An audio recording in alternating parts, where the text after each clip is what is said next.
അങ്ങനെ ഏതെങ്കിലും ആൾ ഇപ്പം നമുക്കിടയിലാണ് എൻ്റെ വാഹനം ഓടിക്കുന്ന ചെറുപ്പക്കാരൻ്റെ കൂടെയുള്ള അവൻ്റെ ക്ലാസ്സിൽ പഠിച്ച കുട്ടിയാണ് ഈ ആത്മഹത്യ ചെയ്ത കുട്ടി.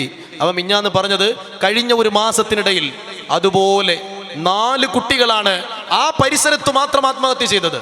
ഒക്കെ നമ്മുടെ സമുദായത്തിലുള്ളവര്, മുസ്ലിം സമുദായം ഞാൻ പ്രത്യേകം പറയാൻ കാരണം ആത്മഹത്യക്കെതിരെ അത്രമാത്രം വളരെ വളരെ ഗൗരവതരമായിട്ടുള്ള കൽപ്പന പുറപ്പെടുവിച്ച ദീനാണ് നമ്മുടേത്.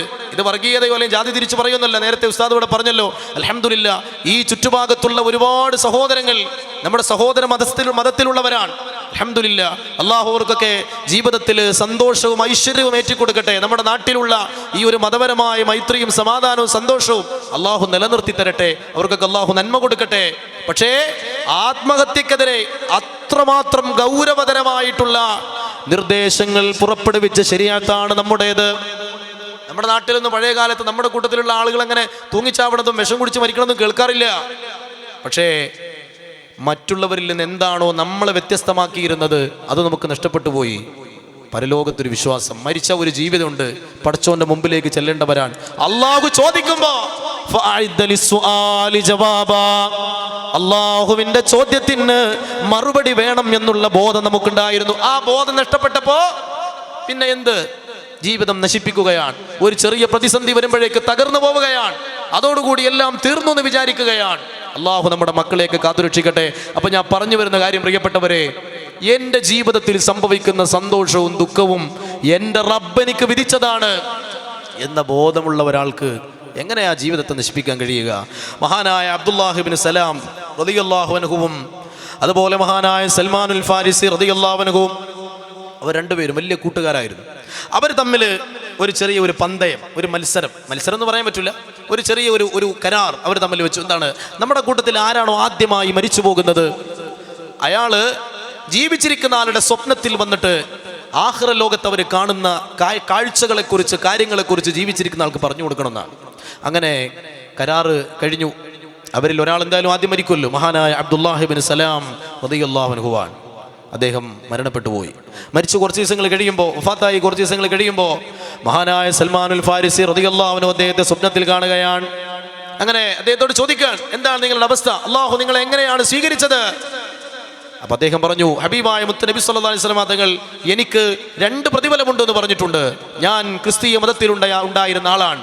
ആ മതത്തിൽ നിന്ന് ഞാൻ പരിശുദ്ധ ദീനിലേക്ക് വന്നപ്പോൾ ഈസാ നബി അലൈഹിസ്സലാമിനെ വിശ്വസിച്ചതിനും മുത്ത് നബി തങ്ങളെ വിശ്വസിച്ചതിനും 2 പ്രതിഫലം അല്ലാഹു എനിക്ക് തന്നിരിക്കുന്നു. എല്ലാ ദിവസവും രാവിലെയും വൈകുന്നേരവും രാജാതിരാജനായ റബ്ബിന്റെ ലിഖാഇന് അവൻ എനിക്ക് സൗഭാഗ്യം തന്നിരിക്കുകയാണ്.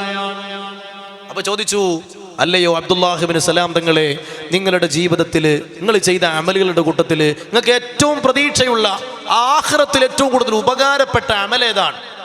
ഏതായിരിക്കും പ്രിയപ്പെട്ടവരെ? അദ്ദേഹം പറഞ്ഞിട്ടുണ്ടാവുക, നോമ്പായിരിക്കുമോ, നിസ്കാരമായിരിക്കുമോ, ദിക്റുകളായിരിക്കുമോ, മറ്റെന്തെങ്കിലും ആയിരിക്കുമോ? ഒന്നുമല്ല. അദ്ദേഹം പറഞ്ഞത്, എനിക്ക് പടച്ചോന്റെ അടുത്ത് എന്നിട്ട് ഏറ്റവും കൂടുതൽ ഉപകാരപ്പെട്ട ഒരു അമല് അത്തവക്കുലു അലല്ലാഹ്, അല്ലാഹുവിൽ ഞാൻ എൻ്റെ ജീവിതം ഏൽപ്പിച്ചു എന്നുള്ളതാണ്. പടച്ചോനെ, എനിക്ക് സന്തോഷം വന്നാലും അൽഹംദുലില്ലാ, എനിക്ക് ദുഃഖം വന്നാലും അൽഹംദുലില്ലാ. അത് പറയാൻ കഴിയുമോ പ്രിയപ്പെട്ടവരെ നമുക്ക്? അവരാണ് ഈമാന്റെ ആ മാധുര്യം കിട്ടിയവര്. അല്ലാഹുവേ, ആ കൂട്ടത്തിൽ ഞങ്ങളെ നീ പെടുത്തണേ തമ്പുരാനെ. എങ്ങനെയാ പ്രിയപ്പെട്ടവരെ, നാം ഇന്ന് ജീവിക്കുന്നതിനേക്കാളും മോശമായ അവസ്ഥയിൽ ജീവിച്ചിരുന്ന ഒരു ജനതയെ മുത്ത് നബി സല്ലല്ലാഹു അലൈഹി വസല്ലം തങ്ങൾ ഇത്രയും മനോഹരമായ ആത്മീയ തലത്തിലേക്ക് അവിടെ നിന്ന് ഉയർത്തിയത്? മഹാനായ സാബിത്ത് ഇബ്നു ഖൈസ് റളിയല്ലാഹു അൻഹു അദ്ദേഹം ഒരിക്കൽ വീട്ടിലിരുന്നു കൊണ്ട് കരയുകയാണ്. പുറത്തേക്ക് ഇറങ്ങണില്ല, വീട്ടിലിരുന്ന് കരയാണ്. റസൂലുള്ളാഹി സ്വല്ലല്ലാഹു അലൈഹി വസല്ലം തങ്ങൾക്ക് ഒരു പതിവുണ്ട്, പരിശുദ്ധ മദീനത്തെ മസ്ജിദുൻ നബവിയിൽ വരുന്ന ആളുകൾ ആരെങ്കിലും വരാതിരുന്നാൽ അവിടുന്ന് ചോദിക്കും, എവിടെ പോയതാണ്?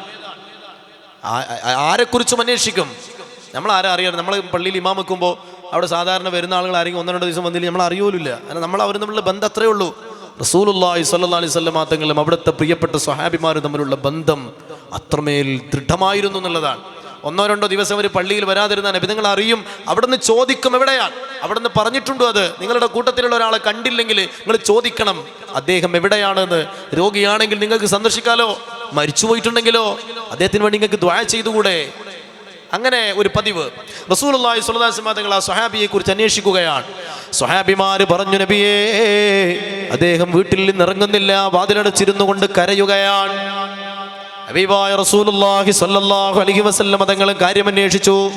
മഹാനായ സാബിത്ത് റളിയല്ലാഹു അൻഹു പറഞ്ഞു, നബിയേ, പരിശുദ്ധമായ ഖുർആനിൽ ഒരു ആയത്ത് ഇറങ്ങിയിട്ടുണ്ടല്ലോ. എന്താണ് ആയത്ത്? യാ അയ്യുഹല്ലദീന ആമനൂ ലാ തർഫഉ അസ്വാതകും ഫൗക സൗത്തിൻ നബിയ്യി വലാ തജ്ഹറൂ ലഹു ബിൽഖൗലി കജഹരി ബഅദികും ലിബഅദിൻ അൻ തഹ്ബത അഅമാലുകും വഅൻതും ലാ തശ്ഉറൂൻ. ഈ പരിശുദ്ധമായ ആയത്ത് വിശുദ്ധമായ ഹുജറത്തു ഷരീഫയുടെ മുകളിൽ എഴുതി വെച്ചിട്ടുണ്ട്. നമ്മൾ പരിശുദ്ധമായ മസ്ജിദുൻ നബവിയുടെ ബാബുസ്സലാമിലൂടെ കടന്നാൽ നമ്മുടെ മുമ്പിൽ ഒരു വലിയ ഇടനാഴികയാണ്. ആ ഇടനാഴികയിലൂടെ നമ്മൾ മുന്നോട്ട് കടന്നു ചെല്ലുമ്പോൾ മുത്തുനബി സ്വല്ലല്ലാഹു അലൈഹി വസല്ലം തങ്ങളുടെ റൗളയും കഴിഞ്ഞ് അവിടെ നന്ദി ഉറങ്ങുന്ന ഹുജറത്തു ഷരീഫയുടെ അരികിലെത്തുമ്പോൾ അവിടെ കാണാം പച്ച നിറത്തിലുള്ള പ്രതലത്തില് സ്വർണ്ണ നിറമുള്ള എഴുത്തുകളിൽ ഈ പരിശുദ്ധമായ ആയത്ത് അവിടെ എഴുതി വെച്ചിരിക്കുന്നു. എന്താണ് ആയത്തിനർത്ഥം? നിങ്ങൾ മുത്തുനബി സ്വല്ലല്ലാഹു അലൈഹി വസല്ലം തങ്ങളുടെ ഹദറത്തിൽ വെച്ച് ശബ്ദമുയർത്തി സംസാരിക്കരുത്. ശബ്ദമുയർത്തി സംസാരിച്ചാൽ നിങ്ങളുടെ അമലുകൾ മുഴുവനും അള്ളാഹു പൊളിച്ചു കളയുന്നതാണ്. മഹാനായ സാബിത്ത് റളിയല്ലാഹു അൻഹു കരയുന്നത്, യാ റസൂലല്ലാഹ്, എന്റെ ജീവിതത്തിൽ ഞാൻ എപ്പോഴെങ്കിലും അങ്ങയുടെ മുമ്പിൽ വന്നിട്ട് ശബ്ദമുയർത്തി സംസാരിച്ചിട്ടുണ്ടെങ്കിൽ നബിയേ, ഞാൻ പരാജിതരുടെ കൂട്ടത്തിൽ പെട്ടുപോകുമല്ലോ യാ റസൂലല്ലാഹ്. അതോർത്തിട്ട് ഞാൻ കരയുകയാണ്. ഞാൻ അറിയാതെ സംസാരിക്കുന്ന നേരത്ത് അങ്ങയുടെ ഹദറത്തിൽ വെച്ച് എൻ്റെ ശബ്ദമൊന്ന് ഉയർന്നു പോയാൽ ഈ ജീവിതത്തിൽ ഞാൻ ചെയ്ത നിസ്കാരങ്ങളും നോമ്പുകളും അല്ലാഹു പൊളിച്ചു കളയുമെങ്കിൽ എനിക്ക് വല്ലാതെ പേടിയുണ്ട് നബിയേ. റസൂലുള്ളാഹി സ്വല്ലല്ലാഹു അലൈഹി വസല്ലം തങ്ങൾ ആ സ്വഹാബിയെ സമാധാനിപ്പിക്കുകയാണ്, അത് നിങ്ങളെക്കുറിച്ച് പറഞ്ഞതല്ല എന്ന്. അത്രമേൽ മുത്ത് നബി സ്വല്ലല്ലാഹു അലൈഹി വസല്ലം തങ്ങളെ സ്നേഹിച്ചവര്, ആദരിച്ചവര്, ബഹുമാനിച്ചവര്, നബി സ്വല്ലല്ലാഹു അലൈഹി വസല്ലം തങ്ങളെ മനസ്സിലാക്കലാണ് ദീന് എന്ന് തിരിച്ചറിഞ്ഞവര്. സിദ്ദീഖ് റളിയല്ലാഹു അൻഹു, ഓർത്തു നോക്കി നിങ്ങൾ, ഓരോ സ്വഹാബിയുടെ ചരിത്രവും എടുത്തു നോക്കുക നമ്മൾ. റസൂലുള്ളാഹി സ്വല്ലല്ലാഹു അലൈഹി വസല്ലം തങ്ങൾ അവർ മനസ്സിലാക്കിയപ്പോൾ ആ ജീവിതം അല്ലാഹു മാറ്റിമറിക്കുകയാണ്. നബി സല്ലല്ലാഹു അലൈഹി വസല്ലം തങ്ങൾ വന്നില്ലായിരുന്നെങ്കിൽ അബൂ ഖുഹാഫ എന്നവരുടെ മകൻ അബൂബക്കർ റളിയല്ലാഹു അൻഹുമാ, അങ്ങനെ ഒരു മനുഷ്യൻ ആരെങ്കിലും കേൾക്കുമോ പ്രിയപ്പെട്ടവരെ? ഖത്താബിന്റെ മകൻ ഉമർ റളിയല്ലാഹു അൻഹു, ആരെങ്കിലും കേൾക്കുമോ? ഇവരെയൊക്കെ ചരിത്ര പുരുഷന്മാരാക്കി മാറ്റി, ഓരോരുത്തരും ഓരോ പ്രസ്ഥാനങ്ങളാക്കി മാറ്റിയത് ആരാണ്? അതിന്റെ പിന്നിലുള്ള ഹീറോ, അതിന്റെ പിന്നിലുള്ള കിങ് മേക്കർ ആരാണ്? ആമിന ബീവി തൻ ആരംഭമേ, ആലങ്ങൾക്കാകെയും അനുഗ്രഹമേ. ആമിന ബീവി തൻ ആരംഭമേ, ആലങ്ങൾക്കാകെയും അനുഗ്രഹമേ. എല്ലാം തികഞ്ഞൊരു മുത്തല്ലോ, സുരലോകം വാഴ്ത്തിടുമിസുമല്ലോ. എല്ലാം തികഞ്ഞൊരു മുത്തല്ലോ, സുരലോകം വാഴ്ത്തിടുമിസുമല്ലോ. മുത്ത് മുഹമ്മദ് നൂറുല്ലാഹ്, മുസ്തഫ തങ്ങളിൽ സ്വല്ലല്ലാഹ്.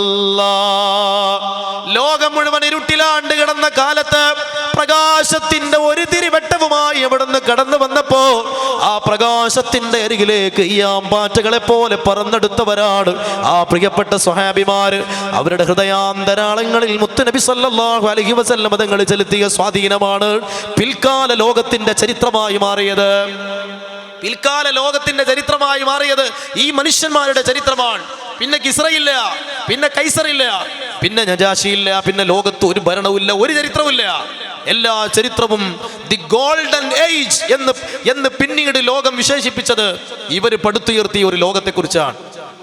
റസൂലുള്ളാഹി സ്വല്ലല്ലാഹു അലൈഹി വസല്ലം തങ്ങൾ വരുന്നതിന്റെ മുമ്പ് ആ ലോകത്തെക്കുറിച്ച് പറഞ്ഞത് ദി ഡാർക്ക് ഏജ് എന്നാണ്, ഇരുണ്ട കാലം.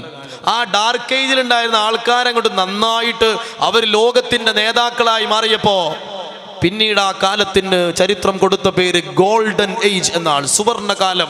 സകല നന്മകളും പൂത്തുലഞ്ഞു നിന്ന മനോഹരമായ ആ കാലത്തിന് അസ്ഥിവാരമിട്ടത് ഹബീബായ മുത്തുനബി സല്ലല്ലാഹു അലൈഹി വസല്ലം.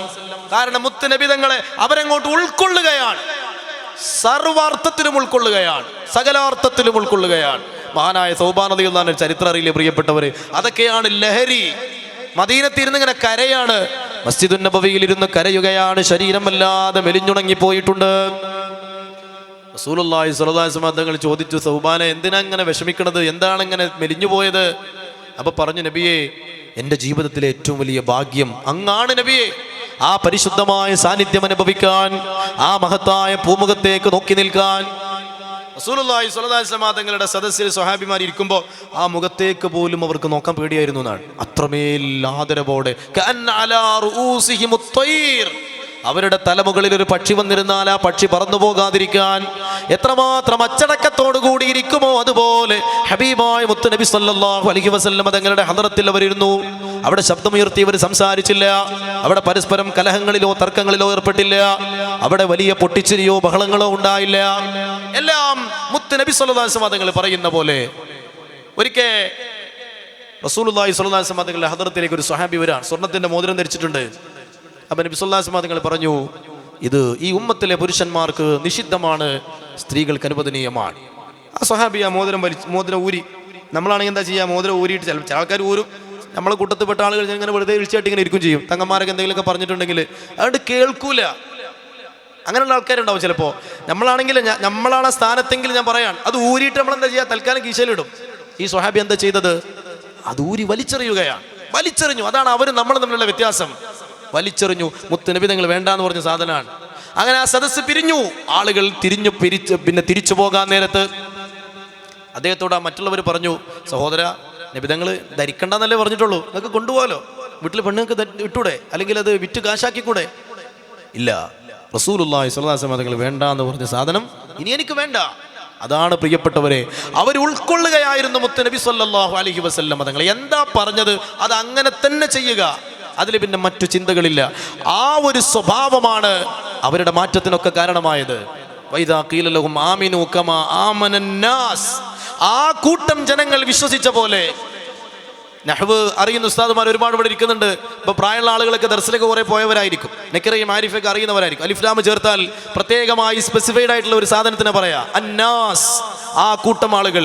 അവർ വിശ്വസിച്ച പോലെ വിശ്വസിക്കണം. ആരാണ് ഈ ആ കൂട്ടം? പ്രത്യേകമായി അള്ളാഹ് എടുത്തു പറഞ്ഞത് സ്വഹാബിമാർ.